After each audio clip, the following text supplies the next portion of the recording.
주예배 오신 여러분 환영합니다. 하나님 말씀 같이 보겠습니다. 오늘은 마태복음 24장 14절 말씀 같이 보겠습니다.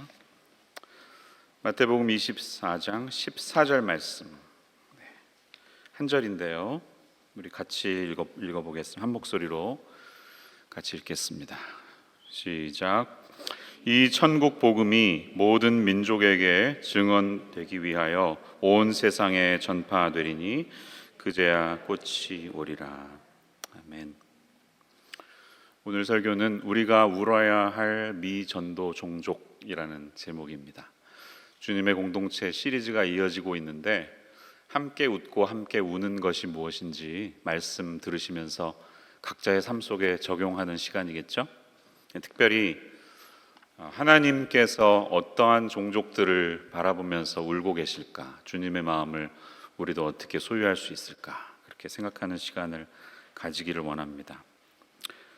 세뮤얼 헌팅턴은 21세기 국제적인 갈등이 과거의 이데올로기 진영의 대립이었다면 이제는 문화, 종교 간의 대립이 될 것이다, 그렇게 이야기한 바가 있습니다. 그리고 실제로 세계는 점점 그런 방향으로 흘러가고 있어요. 근데 이 국가 간의 갈등이 자세히 들여다볼수록 국가 대 국가의 갈등이라기보다는 종족 간의 갈등이라는 것을 우리는 점점 발견합니다. 선교란 무엇인가? 여러 이야기를 할 수가 있겠죠. 그런데 선교를 접근하는 큰 패러다임 시프트가 일어난 적이 있습니다. 현대 선교에서 이전까지는, 그러니까 윌리엄 캐리가 시작해서 열방을 바라보면서 세계로 나가기 시작했고, 해양 선교가 시작되면서 각 국가의 바닷가에까지 해안선에 이제 선교사들이 도착했는데 한 번 더 내지로 들어가는 일들이, 내륙에 있는 이들을 바라보는 시간이 있었죠. 근데 거기까지였어요. 근데 1900년대, 정확하게 말하면 1980년 정도부터 새로운 개념이 시작이 됐는데 그것이 바로 종족 개념입니다. 이전에는 우리는 어떤 나라의 선교사들을 보내면 하나님의 지상명령이 이루어지는 것처럼 생각했어요. 근데 사실 이 세상에는 한 약 200개 정도의 국가가 있다고 하죠. 각 국가에 복음은 다 전해졌습니다. 자, 그러면 이제 예수님이 오실 조건이 성립이 됐나요? 이 천국 복음이 모든 민족에게 증언되기 위하여 온 세상에 전파되리니 그제야 끝이 오리라. 조건이 성립이 됐나요? 아니라고 하는 접근이 있었던 거예요. 그게 뭘까요? 국가가 아니라 종족 개념으로 보아야 한다는 것이죠. 저는 인도네시아를 품었습니다. 인도네시아의 복음을 위해서 섬기겠습니다. 그러면 우리는 이렇게 물어야 됩니다. 인도네시아 어느 종족? 330개의 종족이 인도네시아에 있습니다. 저는 인도를 품었습니다. 여러분, 우린 물어야 합니다. 인도에는 2000개가 넘는 종족이 있습니다. 또 2000만이 넘는 가장 큰 미전독 종족 중에 하나인 쿠르드 종족은요, 국가가 없습니다. 여러분 아시다시피 터키나 파키스탄 쪽에 흩어져 살았는데 본인들의 독립국가는 없습니다. 그러니까 국가 개념으로 접근하면 이 선교를 완성할 수 없다는 것이죠. 이 개념을 처음 말씀하신 분이 캐머런 타운센드라고 하는 분하고 도널드 맥가브란이라는 분들입니다. 위클리프 바이블 트랜슬레이터, 성경 번역 선교회의 아버지들이라고 할 수가 있어요. 이분들이 1980년에 에딘버러에서 열렸던 개척 선교를 위한 세계 협의회에서 2000년까지 모든 종족에게 교회를 이라는 구호를 채택했을 때 그때 종족 개념이 이제 전파가 됐습니다. 그래서 흔한 우리 성도들은 한 90년대 중반부터 종족 개념을 받아들이면서 선교는 모든 종족에게 가는 것이구나, 이렇게 이해하게 됐다는 것이죠. 그래서 오늘 말씀 보면 이 천국 복음이 모든 민족에게 증언되기 위하여, all nations라고 번역된 영어는 정확하게 표현하면 판타 에트네입니다. 판타 에트네, every nations라고 말할 수 있지만 에트네에서 뭐가 나왔을까요? 에트닉 그룹이 나왔습니다. 그래서 이 종족을 우리는 people group이라고 보는 것입니다. 그러니까 이제 주님의 뜻은 아직 복음이 전혀 들어가지 않은 미전도 종족에게, 이 세상에 있는 종족들에게 복음을 각 종족에게 전하고 그 언어로 그들의 문화로 이해할 수 있는 성경이 번역되고, 그다음에 크리스찬들이 나오고 크리스찬들이 모인 믿음 공동체가 생기는 것, 교회가 생기는 것, 여기에 목표를 두어야 한다는 것이죠. 마태복음 28장도 마찬가지입니다. 여러분 잘 아시는 우리 Great Commission도 보시면 본문 한번 올려주시죠. 여러분 잘 아시는데요. 너희는 가서 모든 민족을 제자로 삼아 아버지와 아들과 성령의 이름으로 세례를 베풀고, 모든 민족, 이 단어도 판타 에트네라고 적혀 있습니다. 그러니까 우리 현대 선교의 개념으로 보면 하나님의 마음은 모든 민족에게, 모든 종족의 구원의 소식이 들려지는 것이 주님의 뜻이라는 것입니다. 아브라함에게 선포했던 창세기 12장의 메시지도 마찬가지입니다. 너로 말미암아 모든 민족이 복의 축복을 얻게 되기를 원한다. 이 말씀도 주님의 뜻이 거기 있다, 이렇게 보시면 되겠어요.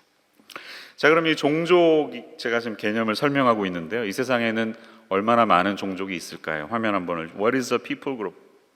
물었을 때 제가 판타 에트네라고 말씀드렸는데요.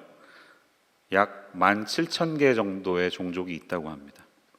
그런데 이제 선교학자들의 연구에 의하면 17,000개 중에서 7,400개 정도의 미전도 종족이 여전히 있습니다. 그러니까 약 3분의 1은 아직 우리가 기대하는 전도 그룹이 아니에요. 그 기준은 어디서 나올까요? 2%의 복음화율이에요. 전체 인구 중에 2% 미만이면 미전도 종족이라고 말하는 겁니다. 그래서 화면 보시면 UPG 이렇게 적혀 있죠. Unreached People Groups예요. 여기까지 많이 들어보셨을 거예요, 그렇죠? 저도 90년대 청년 때 선교를 다니면서 처음 제가 이제 접한 개념입니다. 미전도 종족이 약 7,000개 정도가 있다. 우리는 그렇게 이해하고 있습니다. 그런데 이것을 좀 더 요즘 현대 선교에서는 좀 더 구체적으로 깊이 들어갔어요. 하나 개념을 2단계 더 설명하는데요. 다음 화면 보시면 UUPG라는 말을 써요. 여기는 어떤 말이 있을까요? Unengaged, Unreached People Group이에요. 이해되시죠? 전혀 인게이지 되지 않아, 아직 한 번도 한 사람도 복음의 이름으로 그 종족에게 나아가지 않은 그룹들이 있다는 거예요. UUPG 같이 한번 해볼게요. 시작. UUPG. 네. 이 그룹은 거의 리터럴리 0%라는 것입니다. 이 종족이 예를 들어서 100만이 있다면 한 30명 정도 신자들이 있어요. 그럼 비율적으로 보면 0%에 가깝죠. 그 0%는 아직 한 명 전혀 그 빌리버가 없고 믿는 사람이 없다고 파악되고 교회가 개척되지 않았고 신약의 쪽복음마저도 성경이 없는 이런 그룹을 말하는 것입니다. 이 UUPG 그룹이 이제 최근 한 10년 사이에 많이 역사해가지고, 특히 우리 교회가 인도를 품지 않았습니까? 인도에 2,000개 종족 중에 이 UUPG가 많았는데 많이 역사해가지고 지금은 한 100여 개 정도로 줄었다고 합니다. 감사한 일이죠. 이제 100여 개의 UUPG가 남았습니다.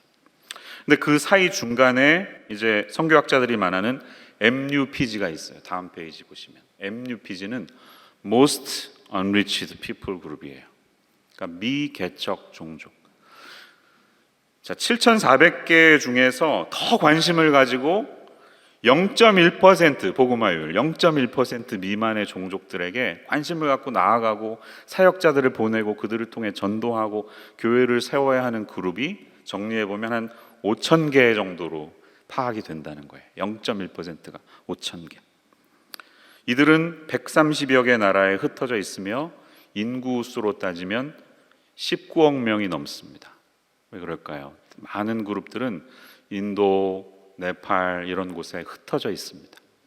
또 중동의 깊은 지역들, 동아프리카 지역에 있는 그런 무슬림권 속에 있는 종족들은 전혀 복음이 들어가지 않는 상황 속에 있습니다. 자, 그러면 이제 우리의 숙제는 분명합니다. 이게 이제 지금 상황입니다. 5천여 개의 남은 미전도 종족, 이 미개척 종족이 0.1% 미만의 종족들이 아직 있는데 여기에 우리가 에너지를 써야 되겠죠? 그렇습니까? 여러분 동의하십니까? 자, 한번 예를 들어볼게요. 스쿨버스가 있어요. 45명이 들어갑니다. 이제 스쿨버스에 45명이 꽉 차면 자, 우리 목적지로 갑니다. 예수님께서 말씀하신 하나님 나라가 올 때까지 여기 다 민족들을 다 태워라. 다 45명이 타면 버스 출발할 거야. 근데 지금 3분의 2가 탔어요. 어느 정도 탔고 아직 3분의 1이 비어 있어. 거기에 누군가 태워야 돼요. 이게 이제 남은 우리의 과업인데 지금 우리는 무엇을 하고 있습니까?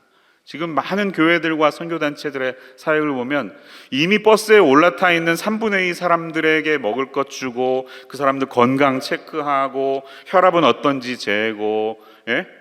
소그룹은 괜찮은지 점검해보고 이런 거 하고 있단 말이에요. 물론 다 중요하죠. 중요한 그 이미 복음이 전해진 곳에도 선교사님들 가셔서 좋은 사역들 하셔야죠. 도움이 필요한 것은 끝이 없습니다. 병원, 학교 어디나 다 필요합니다. 우물 놔줘야 됩니다. 물 마시게 해야 됩니다. 그런데 정말 이 버스를 이제 출발하기 원하는 운전자야말은 무엇일까요? 남은 뒤쪽에 있는 사람들을 빨리 태워서 정원이 차서 버스가 떠날 수 있도록 하게 하는 것이 아닙니까?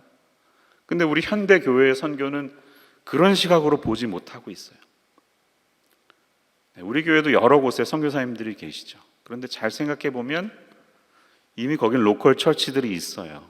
현지인들 중에 좋은 크리스찬들이 있어요. 그러면 주님께서 그들을 통해서 일하게 하실 거라는 겁니다. 버스 운전자의 마음을 캐치하자는 거죠. 나머지 3분의 1, 아직도 5천여 개가 넘는 0.1% 미만의 사실상 복음이 전해지지 않는 그곳에 빨리 기도와 자원과 사람을 보내서 복음을 전하는 일이 제일 중요하지 않을까 이렇게 생각합니다. 여러분 동의하시죠? 아멘이시죠? 대한민국 간척 사업의 대표적인 기록적인 간척 사업이 있다면 새만금입니다. 새만금. 알고 계실 거예요. 2091년에 사업이 시작돼서 2010년 4월 27일에 새만금 방조제가 완공이 되었습니다. 그리고 이 방조제는 네덜란드에 있는 자위더르 방조제보다 1.4km가 더 길어서 세계에서 가장 긴 방조제로 기네스북에 등재가 되었습니다. 그래서 새만금을 통해 우리 대한민국의 영토가 늘어났는데요. 그 사이즈는 서울시의 2배 정도 된다고 합니다. 어마어마한 땅이죠. 이제 갯벌이 있는 소금 땅을 빨리 메꿔서 새만금을 개발해서 거기 새로운 도시를 짓자. 이런 주인의 뜻이 있단 말이에요. 그리고 많이 이제 건설이 돼 가고 있어요. 한쪽에서는 이 소금 땅 다 메우고 상하수도 집어넣고 전기 집어넣고 빌딩 올리고 막 리조트 짓고 있어요. 근데 아직도 3분의 1은 소금 땅에서 그냥 벗어나질 못하고 있단 말이에요. 여러분 어떻게 해야 됩니까 그러면? 나머지 일들 메꿔야죠. 나머지 땅. 이쪽 개발시키는 것도 중요하지만 나머지 땅을 메꿔야 하지 않겠습니까? 이게 오늘 우리가 기도해야 되는 기도의 제목이라는 것입니다. 그래서 오늘 여러분 나눠드린 그 문서를 보면 지난 2020년에 우리 교회 선교위원회는 5개의 이 MUPG라고 할 수 있죠. UUPG라고 적혀 있지만 사실 교회가 있으니까 MUP, Most Unreached People 그룹에 5종족을 새로 입양했습니다. 지난 10여 년은 3개의 종족을 품었다가 이번에 5종족을 품게 되었죠. 그 종족의 사역자들의 프로필을 여러분께 나눠드렸습니다. 어느 정도의 보완이 필요하기 때문에 그들의 신변은 오늘 공개하지 않지만 좀 이름을 불러가면서 기도할 수 있는 시간을 가지려고 합니다. 앞으로 좀 여러분의 기도 수첩에 집어넣으시고 이 사역자들을 위해서 기도해 주시기를 바라요. 맨 뒷페이지로 가보십시오. 뒤쪽에 보시면 리스트가 있죠. 인디아 UUPG's 100 리스트 이렇게 적혀 있습니다. 인도의 미개척 종족 명단이에요. 종족의 이름이 있고 인구가 얼마나 되는지 이야기하고 어느 주에 있는지, 인도에는 25개 주인가 그 정도 주가 있죠. 그리고 그 주를 섬기는 개척 사역자의 이름이 적혀 있습니다. 그리고 맨 오른쪽은 이들을 후원하는 교회가 있는지 점검하는 게 있어요. 근데 많은 그룹들이 Y, Yes라고 표시가 안 돼 있죠. 우리 교회는 5개 종족을 품었습니다. 맨 마지막 페이지로 가보십시오. 거기에 구자라트 주라는 주가 있죠. 우리 교회는 잘 알고 있는 주입니다. 구자라트에 별표 표시한 핀자라, 마하반시, 보라족을 품었습니다. 한번 우리 발음해 볼까요? 시작. 핀자라, 마하반시, 보라족. 네. 핀자라족의 예를 들어 보겠습니다. 339만 6천 명이에요. 그렇죠? 예. 근데 이들이 0.1% 미만의 사람들이 크리스찬이라는 거예요. 근데 정확히 우리 새생명 선교교회 예전에 백숙경 선교사님, 안강희 목사님이 사역하시던 분들의 프로필에 따르면, 자 이제 첫 번째로 가보세요. 이 핀자라족을 섬기는 비노드 바이 치우안이라는 사역자가 있고, 중간에 담당 사역 현황을 보면 세례교회인 65명, 가정교회 25개, 지역교회 2개 이렇게 적혀 있습니다. 그러니까 330만 중에 65명의 세례교인이 있다, 이렇게 보시면 돼요. 3만 3천이 1%니까 0.0000 몇 퍼센트가 되겠죠. 사실상의 미개척 종족이라고 할 수 있습니다. 자, 그럼 목표가 분명하죠? 우리가 열심히 기도하고 이들을 입양했다는 것은 누군가 2년, 3년 안에 개척자가 갈 수 있고, 우리 보내진 사역자들을 저희들이 후원해서 더 지역교회가 생겨나고 크리스찬들이 많아지기를 위하는 우리의 고백이 여기에 있는 것입니다. 그래서 2021년부터 우리는 이 5개 종족에 매월 300불씩 후원하고 있어요. 그런데 때로 우리는 그것으로 만족하는 경향이 많습니다. 선교 헌금 보냈으면 됐지, 기도했으면 됐지. 그런데 저는 이 선교가 완성되기 위해서는 기도하는 교회들이 그곳에 가야 된다고 생각합니다. 자주 가고 관계를 형성하고, 선교 전도는 보낸 선교사님들이 하는 게 아니라 기도하는 우리들이 직접 인게이지 돼서 거기에 함께 할 때, 가능하면 자주 가면 좋겠죠. 지속적으로 가면서 그렇게 될 때 진정한 주님이 원하시는 선교 모델이 형성된다고 믿습니다. 입양했다면, 이 종족을 입양했다면 최소 어른이 아이를 입양하는 수준의 관심은 드려야 하지 않겠습니까? 요즘 한국도 예전 한 10몇 년 전까지는 전 세계에서 아이를 가장 많이 입양 수출하는 나라였다가 이제 역수출, 다시 많은 아이들을 입양하는 나라가 됐습니다. 한국에서도 아이를 입양하는 것은 굉장히 힘든 일이 되었다고 합니다. 특별히 정인이 사건 이후에 더 기준이 더 분명해지면서 부모의 심리적인 상태, 상담 다 보게 한 다음에 아이를 입양할 수 있다고 이렇게 허락해 준다고 합니다. 이런 입양 절차가 있습니다. 입양 상담, 입양 기관에 의한 입양 신청, 가정 조사 및 서류 확인, 예비 양부모 교육, 양친 가정 조사서 발급, 결연, 가정 법원에 입양 서류 제출, 입양 허가 및 아동 인도, 입양 신고, 사후 관리까지 이어진다고 합니다. 허투루 할 수 있는 게 아닙니다. 부모의 자격도 엄격합니다. 양육할 수 있는 충분한 재산이 있을 것, 양자에 대해 종교의 자유를 인정하고 양육과 교육을 할 수 있을 것, 25세 이상이며 아동과의 연령 차이가 60세 이내, 아동학대, 가정폭력, 성폭력, 마약 등의 범죄 및 알코올 등 약물 중독 경력이 없어야 하고요. 복리에 반하거나 인권 침해 우려가 있는 직업에 종사하지 않아야 합니다. 자, 이렇게 한 아이를 입양하는 과정조차 철저하다면 이제 5 종족을 입양한 우리의 마음이 어떻게 돼야 하겠습니까? 오늘 이 저녁에 또 이제 5 종족을 구체적으로 놓고 기도하면서 앞으로 하나님께서 우리의 기도를 통해 또 앞으로 이어질 사역을 통해 구자라트 주와 AP는 안드라프라데시라고 하는 인도의 동남부에 있는 지역입니다. 그 지역에 미약하지만 우리가 품은 기도의 꿈들이 하나님 앞에서 이루어질 수 있는 일들이 일어날 수 있기를 주님의 이름으로 축원합니다. 오늘 이 별표에 적혀 있는 분들을 바라보면서 저희 함께 기도하기 원해요. 정말 330만, 160만, 또 카푸족은 1500만이나 됩니다. 그런데 1500만 중에 여러분 표를 보시면 카푸족 한번 보세요. 빌라주라는 분이 사역하고 있는 세례교인 32명, 세례교인 32명, 1500만 중에 32명이라는 사실 앞에 오늘 주님께서 이들을 붙들고 기도하게 하시는 줄로 믿습니다. 핀자라, 마하반시, 보라, 카푸, 발미키, 늘 우리의 입술에 이렇게 탁 달라붙어서 하나님 앞에서 이들을 입양한 부모의 심정으로 오늘 이 시간부터 기도할 수 있는 저와 여러분 되시기를 주님의 이름으로 축원합니다. 기도하겠습니다. 하나님 아버지, 오늘 특별히 하나님의 마음으로 아직 버스에 타지 못하고 있는 이들을 바라보며 이들이 버스에 다 채워질 때까지 시동을 걸어놓고 기다리는 운전사의 마음을 저희들 소유할 수 있는 이 저녁 되기를 원합니다.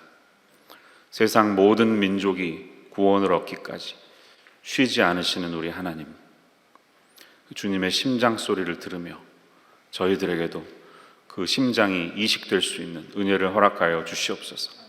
예수님 이름으로 기도합니다. 아멘.